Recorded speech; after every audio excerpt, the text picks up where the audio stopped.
परभणीच्या जिंतूर तालुक्यातील पिंपळगाव तांडा येथे आज सकाळी सुमारे 10:30 वाजता विहिरीत पडून 19 वर्षीय तरुणीचा मृत्यू झाल्याची दुर्दैवी घटना घडली। मृत तरुणीचे नाव पायल रोहिदास राठोड असे असून या घटनेने परिसरात हळहळ व्यक्त केली जात आहे। घटनेची अधिक माहिती अशी की पायल राठोड ही तरुणी सकाळी आपल्या शेतात कापूस वेचण्यासाठी गेली होती, मात्र विहिरीत पडली। घटनेची माहिती मिळताच बामणी पोलीस तत्काळ घटनास्थळी दाखल झाले। प्राथमिक तपासानंतर पोलिसांनी हा अकस्मात मृत्यू म्हणून नोंद केली आहे। पुढील तपास बामणी पोलीस ठाण्याचे पथक करत आहे। विहिरीत पडलेल्या तरुणीला बाहेर काढण्यासाठी जिंतूर नगर परिषदेचे अग्निशमन दलाच्या पथकाने तत्परतेने मदत कार्य केले। विभाग प्रमुख Shri CP Rathod, fireman BS Rokade, SR Bhavale, NM Rathod तसेच वाहन चालक श्री रवी पवार यांनी रेस्क्यू ऑपरेशन पूर्ण केले।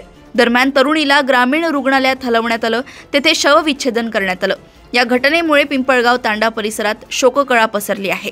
पुढील तपास बामणी पोलीस करत असून मृत्यूचे नेमके कारण समजण्याचे प्रयत्न सुरू आहेत।